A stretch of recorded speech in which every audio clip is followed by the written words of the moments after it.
We are on the cusp of the 2025 NFL season, and here on this channel we've got one more division preview to go. So today, I, Alex, am going to walk you through the AFC West in 2025. This division shocked me last year. I thought it was going to be a tale of two teams. There was a surprise third team that jumped in the mix by the end of the season, and I think it's a three-dog race this year. But this is one of the tougher divisions in football. But how do I see it turning out in 2025? Real quick, before some team-by-team analysis, I want to talk about the scheduling for the AFC West and how the 2025 schedule for these four teams came to be.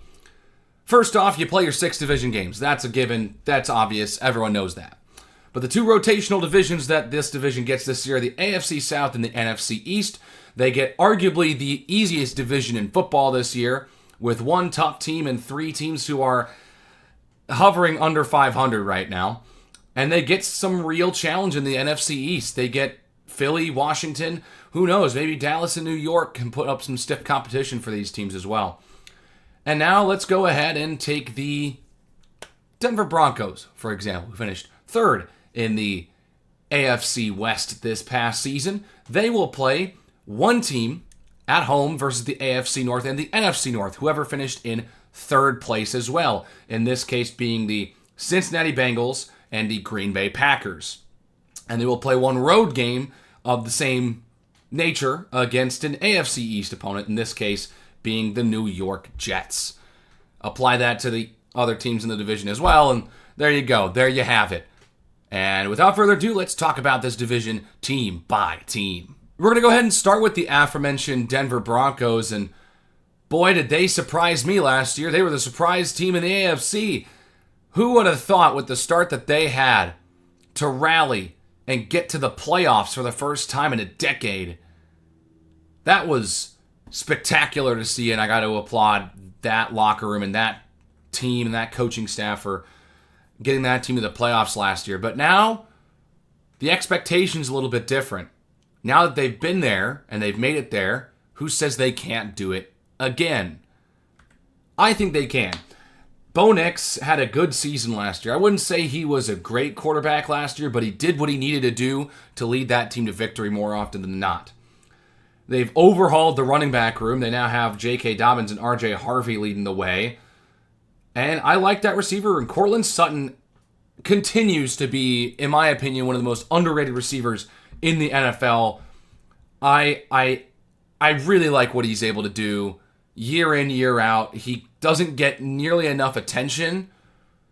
And I think he's a great wide receiver one for this Broncos team. I think Marvin Mims really came into his own last year. I think he's a solid second option for Bo Nix. And then Troy Franklin, I think that the chemistry that Bo Nix and Troy Franklin had at Oregon, I hope that can come through for this Broncos team. As such, at times last season it came through, but in a more consistent role would be super cool. And I think it would be a lethal receiving core if that can happen. Couple that with the fact that Evan Ingram is now in the locker room, and I think this offense has improved quite a bit this season, honestly. And then defensively, they lost Barton. I'm blanking on his first name right now.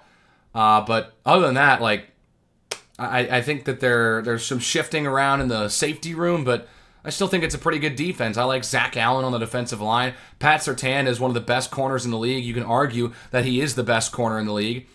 And I really like the addition of a guy like Talanoa Hufanga from San Francisco. When that guy has been healthy, he's been really good. So I think that there have been a lot of good additions for the Broncos this year without too many significant subtractions. A lot of people think that the Denver Broncos can win the AFC West this season, and I think they can too. I just don't think it is going to happen. I'm being a bit more modest with my predictions. I think they kind of replicate the season they had last year at 10-7, and then there's a weird loss maybe to the Raiders, but other than that, they drew a couple of tough teams.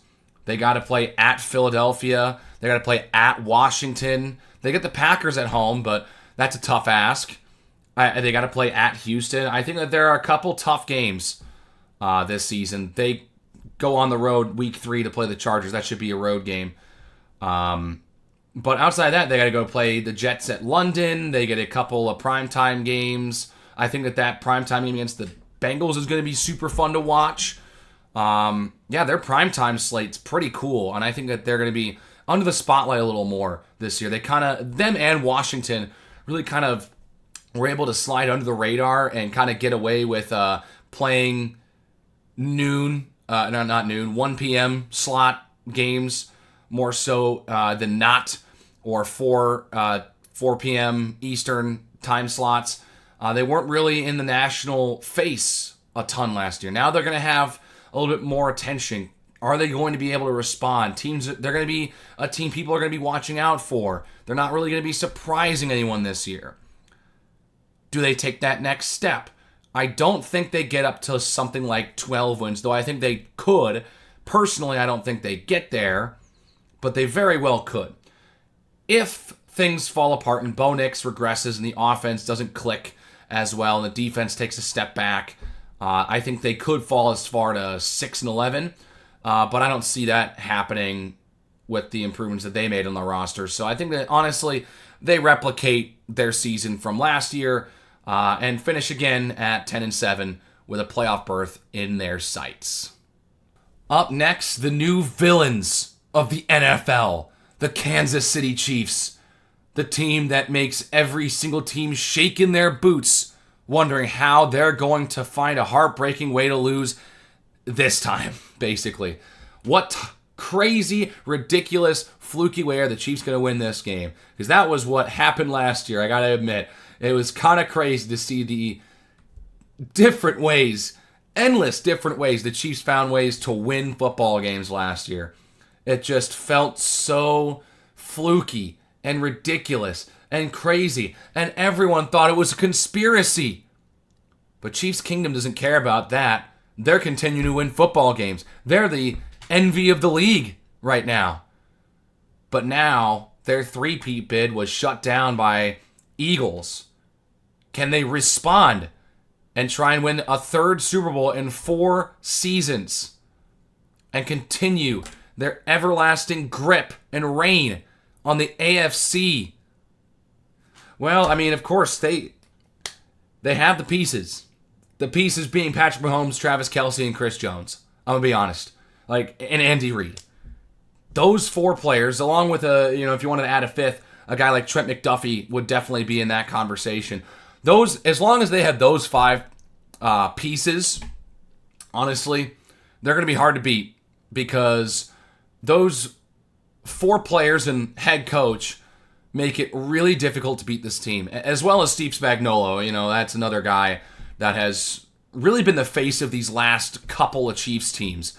I think that the first couple of Chiefs teams that really broke out with Patrick Mahomes were really at the fault of the offense to getting there. The offense and the revolutionary play calling was how they were able to get there. But these last couple of years, in this second sprint to Super Bowl championships, has really come on the back of a guy like Steve Spagnuolo and his defensive scheming, and guys like Chris Jones, Trent McDuffie, L'Jarius Sneed. I think that there are a lot of great things that they were able to do, and I think that they're going to continue to do that. That defense is going to be suffocating. It's going to be hard to score on them. And despite the Chiefs' offense playing a little bit more of a boring style, quote-unquote, they don't care as long as they're winning football games. And I think that their offense is going to be up to the task. Travis Kelce, of course, returning again. I think he'll be the top target. Xavier Worthy broke out as a really, really solid speedster. Basically a worthy successor for Tyreek Hill in that sense. And he's going to be the wide receiver 1 until Rashee Rice comes back from his suspension. And defensively, it's like, so what if there are 1 or 2 pieces that change every year? As long as they have Chris Jones, Trent McDuffie, Nick Bolton, George Karlaftis, and other players, Chamari Connor, I mean, this is going to be a hard team to beat. It's going to be a really hard team to beat. Even though their roster might not be as stacked as years prior, with what we saw last year, who says they can't go out and win the AFC yet again? And well, looking at their schedule, you can see, I think that this team is going to be really, really good again.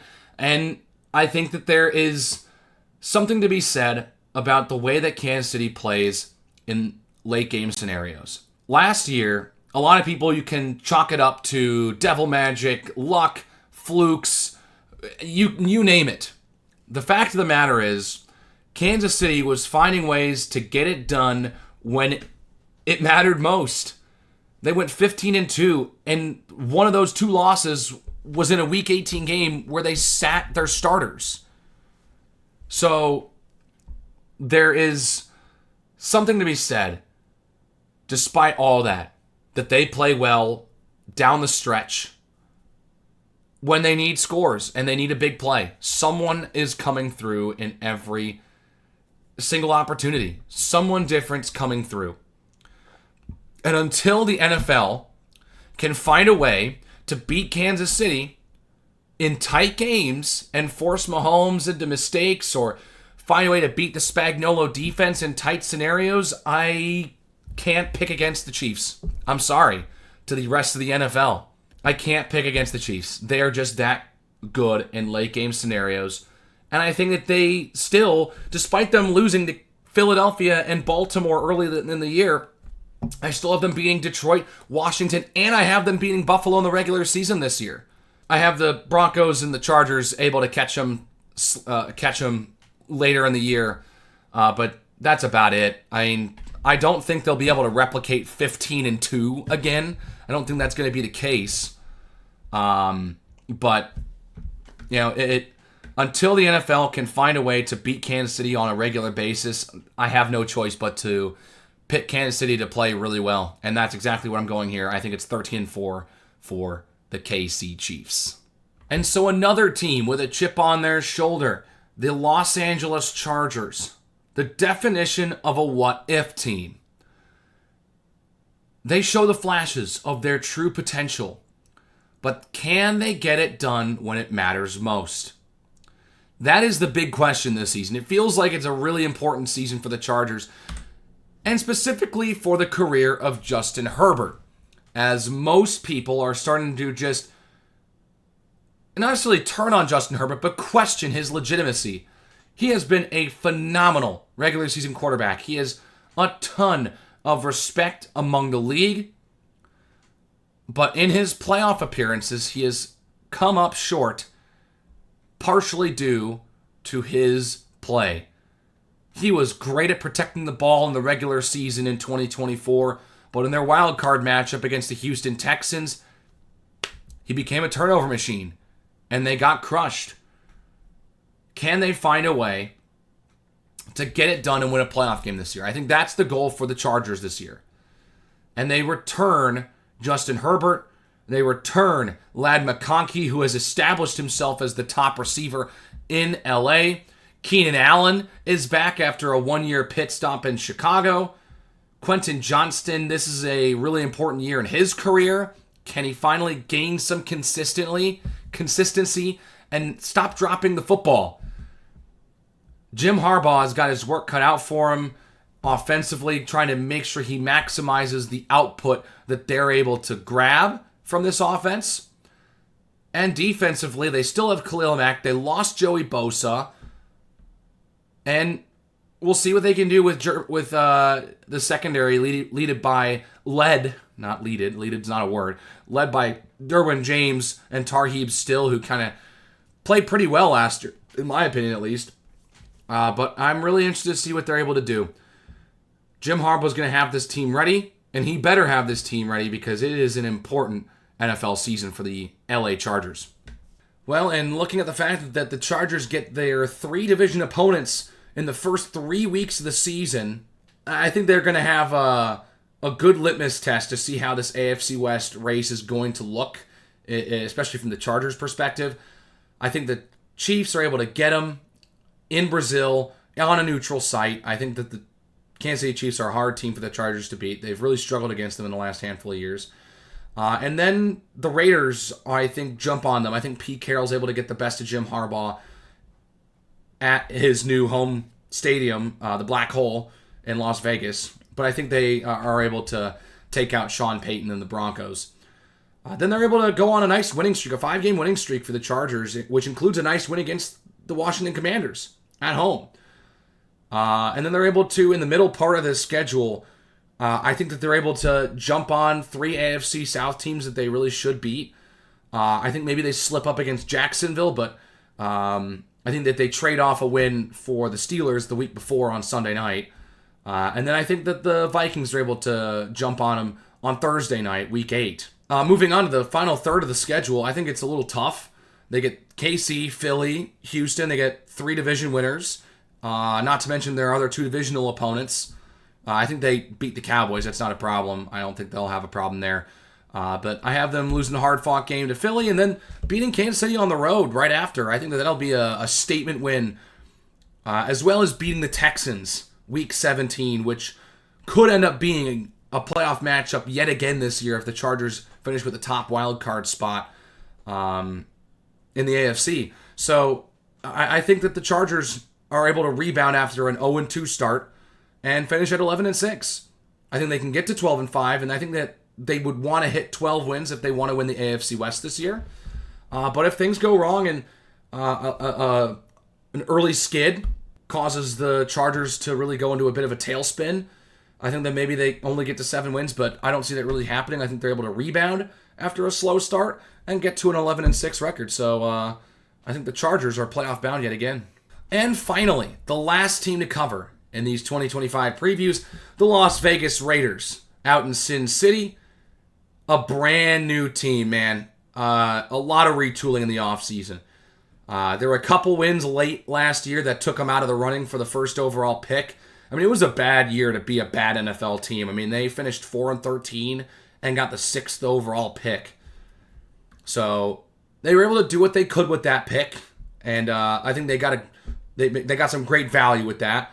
And then they got a lot of different pieces, including a new head coach. They're able to woo Pete Carroll out of retirement to come coach for the Raiders. They get Geno Smith from Seattle. They pick Ashton Genty from Boise State with a 6th overall pick.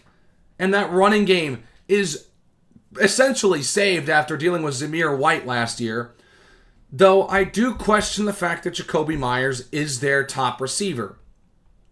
Can they get production out of him? And if he performs at a wide receiver 1 level, they could be a pretty dangerous offense because Brock Bowers is the top target right now.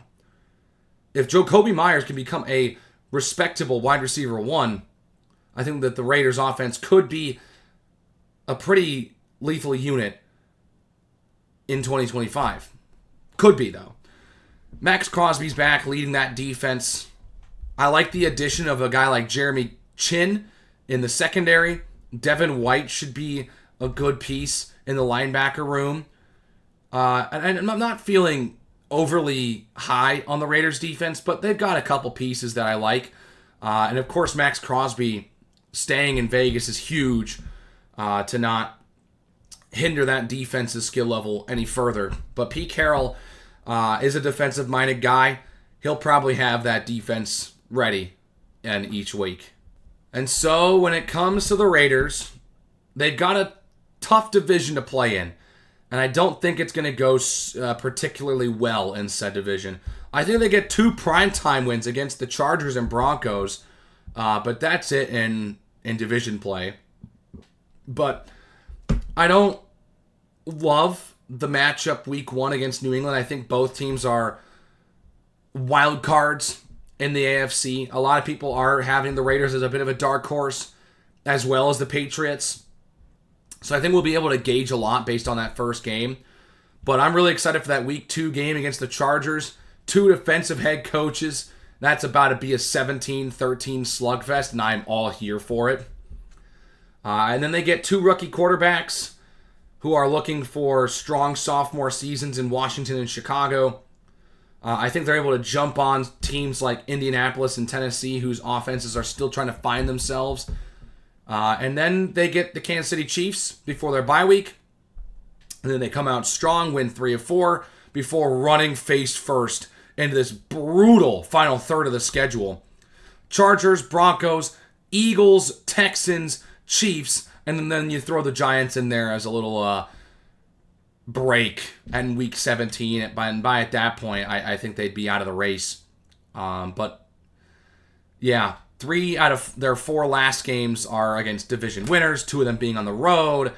Yeah, it's a brutal, and then the other 2 games in said stretch are going to be against playoff teams. So if the Raiders can play well against the playoff teams in their schedule, I think they can really compete for the playoffs. If not, and they're really only able to compete with the teams that didn't make the playoffs last season, I think that they're going to fall short, evidently, of making it to the playoffs. But I'd be interested to see what the Raiders can do in 2026 if they're able to keep some of this crew around going forward. But as it stands right now, I'm not super hot on the Raiders this year. I think that they aren't going to be as bad as last year by any means, but I think they're going to be a little under average. So 7 wins for Las Vegas. And the final division standings in the AFC West. I think this is going to be a really good division in the AFC. I think this is probably going to be the best division in the AFC this year. And I'm just going to go ahead and say it. I mean, until someone in this division proves me wrong, I'm going to continue to pick Kansas City. And I know that the AFC West doesn't want to hear that, but it's hard to pick against Kansas City when they have won the division 9 straight years, going for a 10th consecutive year this season. I think KC gets the 2nd seed as a result, and I think that the Chargers and the Broncos are the 2 top wildcard teams in 2025, with the Raiders finishing at 7-10, and mainly because they play in this division. If they were playing in the AFC South, I might pick them to win that division. I'm not going to lie. They'd really challenge that division for sure. But as it stands right now, I think 7 wins is respectable. I think that this division is going to be super fun to watch. It's a division of really, really good head coaches and legacy head coaches. Andy Reid, Jim Harbaugh, not John Harbaugh, Jim, Sean Payton, and Pete Carroll. I mean, 3 of those guys are legacy head coaches playing in markets and on teams that they are not known for as of right now. But I'm really excited to see what the AFC West has to offer this season. Yeah, I'm struggling a little bit towards the end of these prediction videos. Anyways, that's it. It's over. Please let me know what you think in the comments below. Did I nail these predictions, or am I completely off? Do you think someone else is going to usurp the AFC West division title from Kansas City this year? Or is it business as usual for the Chiefs? Let me know what you think. Keep the conversation going in the comment section below. Like the video if you liked it. Subscribe if you really liked it. And so that's it. I will see you all in the next video. It's finally here. Go out there and enjoy the 2025 NFL season, everyone. I'll catch you later.